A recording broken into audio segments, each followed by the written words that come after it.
साथियों, आप तो जानते ही हैं कि भविष्य की दुनिया नॉलेज और इनोवेशन से ही ड्राइव होने वाली है। और ऐसे में आप भारत की होप है, एस्पिरेशन है। आपके पर्सपेक्टिव अलग है, सोच अलग है और एनर्जी का लेवल तो बहुत ही अलग है। लेकिन सबका एम एक ही है। भारत दुनिया का सबसे इनोवेटिव, प्रोग्रेसिव और प्रॉस्परस देश बने। आज दुनिया कह रही है कि भारत की ताकत ये हमारी युवा शक्ति है, हमारा इनोवेटिव यूथ है, हमारी टेक पावर है। भारत की ये ताकत आप सभी में स्मार्ट इंडिया हैकेथॉन में साफ साफ नजर आती है। मुझे खुशी है कि स्मार्ट इंडिया हैकेथॉन भारत के युवाओं को ग्लोबली बेस बनाने का एक बेहतरीन प्लेटफॉर्म बना है। जब से स्मार्ट इंडिया हैकेथॉन शुरू हुआ है, करीब 14 लाख स्टूडेंट्स ने स्मार्ट इंडिया हैकेथॉन में हिस्सा लिया है। इन छात्रों ने 2 लाख टीमें बनाकर करीब 3000 प्रॉब्लम पर काम किया है। 6400 से ज्यादा इंस्टीट्यूशंस, करीब करीब 6500 इंस्टीट्यूशंस इससे जुड़े हैं। इस हैकेथॉन की वजह से सैकड़ों नए स्टार्टअप्स का जन्म हुआ है। और मैंने एक बात और नोट की है। 2017 में 2017 में स्टूडेंट्स की तरफ से 7000 से ज्यादा आइडियाज सबमिट किए गए थे। इस बार इन आइडियाज की संख्या 57,000 से भी ज्यादा हो गई है। From 7,000 to 57,000। ये दिखाता है कि भारत का युवा किस तरह अपने देश की चुनौतियों के समाधान के लिए कमर कस के आगे बढ़ रहा है। साथियों, बीते 7 सालों में जितने भी हैकेथॉन हुए हैं, उनके बहुत सारे सॉल्यूशंस आज देश के लोगों के लिए बहुत उपयोगी सिद्ध हो रहे हैं। कई बड़ी समस्याओं का समाधान इन हैकेथॉन्स ने दिया है। जैसे 2022 के हैकेथॉन में आप जैसे युवाओं की एक टीम ने साइक्लोन की इंटेंसिटी मापने के लिए सिस्टम पर काम किया था। हैकेथॉन में जो सिस्टम डेवलप किया गया, उसे अब इसरो द्वारा डेवलप की गई टेक्नोलॉजी के साथ इंटीग्रेट किया गया है। ये सुनकर आपको भी गर्व होता होगा। 4-5 साल पहले हैकेथॉन में एक और टीम ने एक ऐसा वीडियो जियो टैगिंग ऐप बनाया जिसने डेटा कलेक्शन को बहुत आसान बना दिया है। इसका भी उपयोग अब स्पेस से जुड़ी रिसर्च में किया जा रहा है। हैकेथॉन की एक और टीम ने real time blood managing system पर काम किया था। ये ऐसा सिस्टम था जो किसी नेचुरल डिजास्टर के समय वहां मौजूद ब्लड बैंक्स की डिटेल्स दे सकता है। इससे भी आज एनडीआरएफ जैसी एजेंसियों को बहुत मदद मिल रही है। कुछ साल पहले एक और टीम ने दिव्यांग जनों के लिए एक ऐसा प्रोडक्ट बनाया जो उनके जीवन से मुश्किलों को कम करने में मददगार साबित हो रहा है। आज भी हैकाथॉन में हिस्सा ले रहे आप सभी युवाओं के लिए ऐसी सैकड़ों सफल केस स्टडीज प्रेरणा है। ये दिखाती है कि कैसे आज देश के युवा सरकार के साथ मिलकर देश के विकास के लिए देश के सामने मौजूद चुनौतियों से निपटने के लिए काम कर रहे हैं। इसमें उनमें देश की समस्याओं के समाधान को लेकर, देश के विकास को लेकर एक ओनरशिप की भावना आ रही है। आज भी आप सबसे बात करने के बाद मेरा कॉन्फिडेंस और बढ़ गया है कि देश विकसित भारत होने के सही ट्रैक पर है। आप जिस तत्परता से, जिस कमिटमेंट के साथ भारत की समस्याओं के इनोवेटिव सॉल्यूशंस ढूंढ रहे हैं, वो अद्भुत है। साथियों, आज देश की जो एस्पिरेशंस है उसमें हमें हर चुनौती के लिए आउट ऑफ द बॉक्स सोचना ही होगा। हमें हर सेक्टर में out of the box thinking की ये अप्रोच हमारी आदतों में शामिल करनी होगी। इस हैकाथॉन की विशेषता भी रही है, इसका प्रोसेस भी इंपॉर्टेंट है और प्रोडक्ट भी इंपॉर्टेंट है। एक समय था जब सरकार ही देश की समस्याओं के समाधान का दावा करती थी, लेकिन अब ऐसा नहीं है। आज ऐसे हैकाथॉन के जरिए स्टूडेंट्स, टीचर्स और मेंटर्स को भी इन समाधानों से जोड़ा जा रहा है। ये भारत का नया गवर्नेंस मॉडल है और सबका प्रयास इस मॉडल की प्राण शक्ति है। साथियों, देश के अगले 25 सालों की पीढ़ी भारत की अमृत पीढ़ी है। आप सब पर विकसित भारत के निर्माण की जिम्मेदारी है और हमारी सरकार आज की इस पीढ़ी को हर साधन संसाधन सही समय पर देने के लिए कमिटेड है और हम अलग अलग एज ग्रुप में अलग अलग लेयर्स पर काम कर रहे हैं। स्टूडेंट्स में साइंटिफिक माइंडसेट को नर्चर करने के लिए हमने नई नेशनल एजुकेशन पॉलिसी लागू की है। देश की अगली पीढ़ी को स्कूलों में इनोवेशन के संसाधन मिले, इसके लिए हमने 10,000 से ज्यादा अटल टिंकरिंग लैब्स खोले हैं।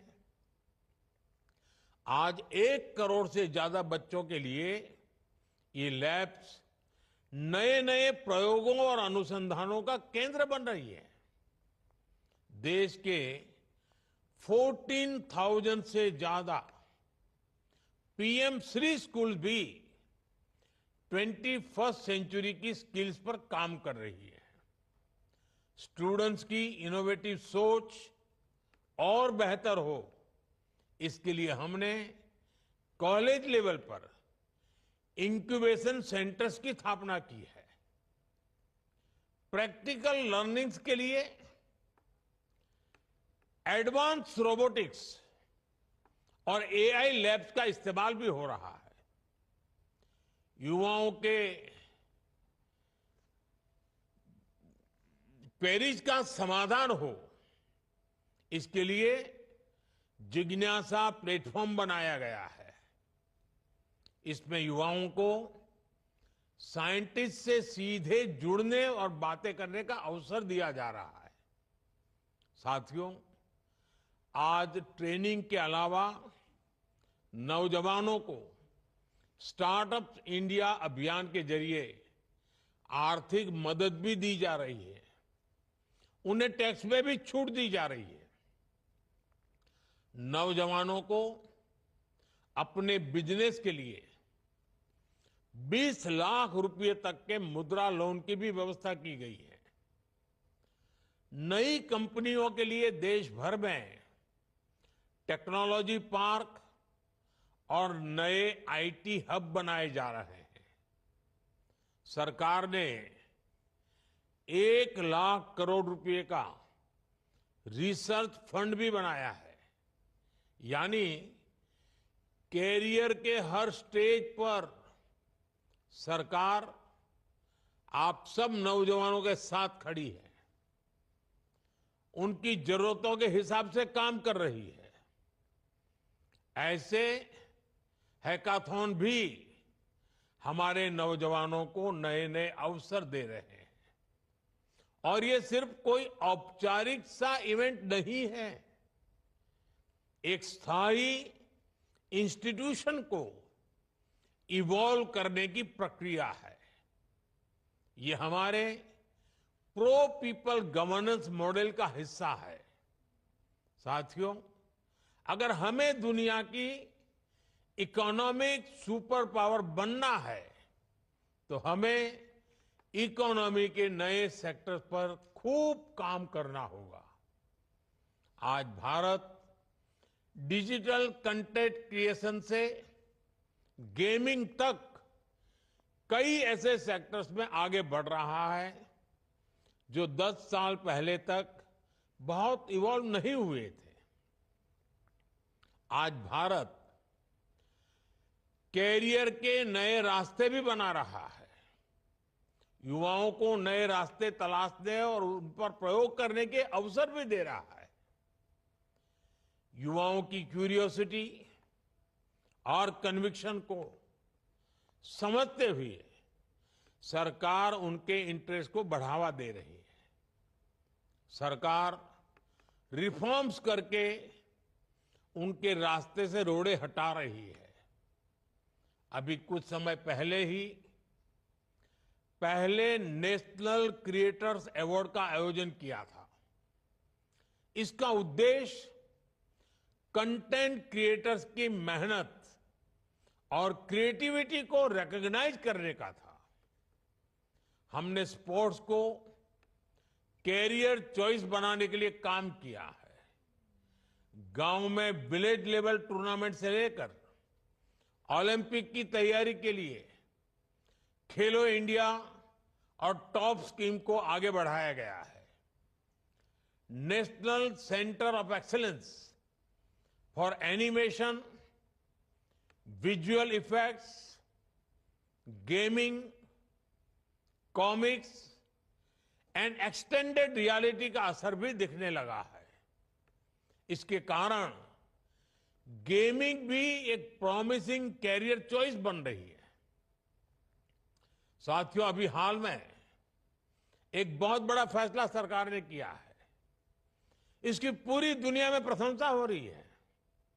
ये फैसला इंटरनेशनल जर्नल्स को लेकर भारत के नौजवानों, भारत के रिसर्चर्स, भारत के इनोवेटर्स को एक्सेस देने का है। वन नेशन वन सब्सक्रिप्शन, ये स्कीम अपने आप में दुनिया की अनूठी स्कीम में से एक है, जिसके तहत सरकार प्रतिष्ठित जर्नल्स की सब्सक्रिप्शन ले रही है ताकि किसी भी जानकारी से भारत का कोई भी युवा वंचित ना रहे। हैकाथॉन में हिस्सा ले रहे आप सभी युवाओं को भी इससे बहुत लाभ होगा।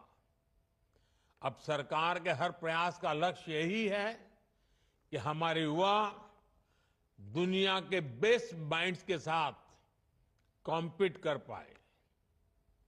कभी भी युवा शक्ति को ये ना लगे कि उनके पास किसी सपोर्ट या इंफ्रास्ट्रक्चर का अभाव है। मेरे लिए युवा का विजन ही सरकार का मिशन है और इसलिए सारे मेरे नौजवानों को जो भी चाहिए सरकार के रूप में हम उस दिशा में हर काम कर रहे हैं। साथियों, आज इस हैकाथॉन से हजारों युवा जुड़े हुए हैं। इसलिए मैं आप सभी को एक और जरूरी मैसेज देना चाहता हूं।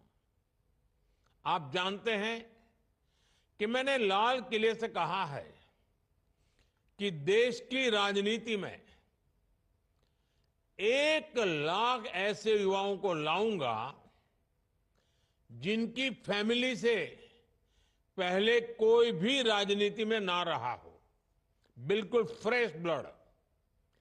ये देश के भविष्य के लिए बहुत जरूरी है। इस काम को करने के लिए अलग अलग तरीके से काम हो रहा है।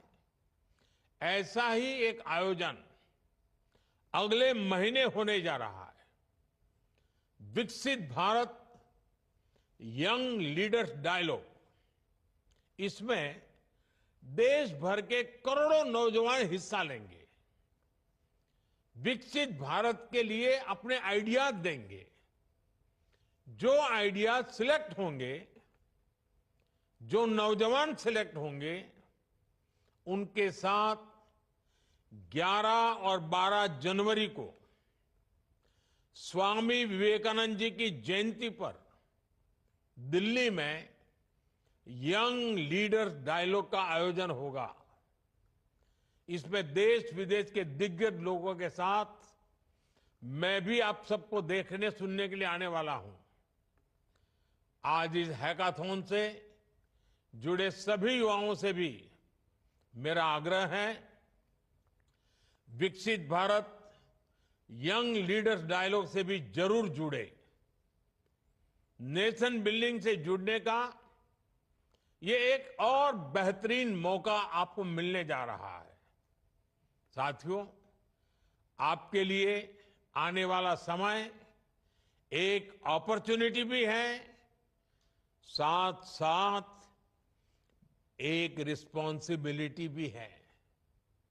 मैं तो चाहूंगा स्मार्ट इंडिया हैकाथॉन की टीमें सिर्फ भारत ही नहीं, ग्लोबल प्रॉब्लम्स पर भी और बेहतर तरीके से काम करें। अगले साल जब हम इस हैकाथॉन में आए तो कोई ऐसा उदाहरण भी हो जो किसी ग्लोबल क्राइसिस का समाधान करने का माध्यम बने। देश को आप सभी इनोवेटर्स, आप सभी ट्रबल शूटर्स के सामर्थ्य पर विश्वास भी है, गर्व भी है। आपके सफल भविष्य की मंगल कामना के साथ आप सभी को बहुत बहुत शुभकामनाएं। धन्यवाद। All the best.